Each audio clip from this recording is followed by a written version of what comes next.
दोस्तों सोचिए, अगर आप टेस्ला, एनवीडिया, माइक्रोसॉफ्ट और अमेज़न जैसी दुनिया की सबसे बड़ी कंपनियों में निवेश करना चाहते हैं तो क्या करना पड़ सकता है?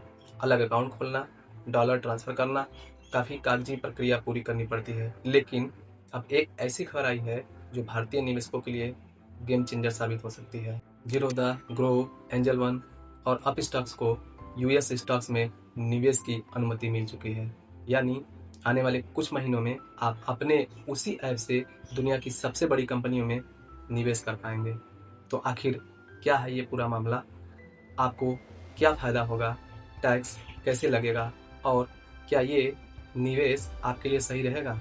आइए समझते हैं भारत के 4 सबसे बड़े discount broker Zerodha, grow, angel one और अपस्टॉक्स को IPSCA यानी international financial services centres authority से मंजूरी मिल गई है। ये मंजूरी गिफ्ट सिटी गुजरात के माध्यम से यूएस स्टॉक्स और अन्य अंतर्राष्ट्रीय निवेश उपलब्ध कराने के लिए दी गई है। इसका मतलब है कि जल्द ही भारतीय निवेशकों को विदेशी ब्रोकरेज अकाउंट खोलने की ज़रूरत नहीं होगी। वही ऐप, वही लॉगिन और वहीं से ग्लोबल इन्वेस्टिंग। फिलहाल कंपनियां टेक्नोलॉजी इंटीग्रेशन और टेस्टिंग पर काम कर रही है। उम्मीद है कि अगले 2 से 3 महीनों में यह सुविधा शुरू हो सकती है। पिछले कुछ सालों में दुनिया में एआई रेवोल्यूशन आया है। एनवीडिया जैसी कंपनी ने निवेशकों को शानदार रिटर्न दिया है। माइक्रोसॉफ्ट, गूगल और अमेज़न एआई में अरबों डॉलर निवेश कर रहे हैं। लेकिन एक समस्या थी, भारतीय निवेशक इन कंपनियों में आसानी से निवेश नहीं कर पाते थे। भारत में एआई, सेमीकंडक्टर और क्लाउड कंप्यूटिंग जैसी थीम्स का एक्सपोजर सीमित है। यही वजह है कि बहुत से निवेशक ग्लोबल डाइवर्सिफिकेशन चाहते हैं। अगर आपका पूरा पैसा सिर्फ भारतीय बाजार में लगा है तो आपका जोखिम भी एक ही देश पर निर्भर है। लेकिन जब आप यूएस और इंडिया दोनों में निवेश करते हैं तो आपके पोर्टफोलियो का डाइवर्सिफिकेशन बढ़ जाता है। यही कारण है कि यह कदम भारतीय निवेशकों के लिए बहुत महत्वपूर्ण माना जा रहा है। पहला, ग्लोबल कंपनीज में निवेश, टेस्ला, माइक्रोसॉफ्ट, अमेज़न, एनवीडिया जैसी कंपनियों में आसानी से निवेश। दूसरा, डाइवर्सिफिकेशन, सिर्फ भारत नहीं पूरी दुनिया की ग्रोथ का फायदा। तीसरा, आसान प्रक्रिया, कोई अलग विदेशी ब्रोकरेज अकाउंट नहीं।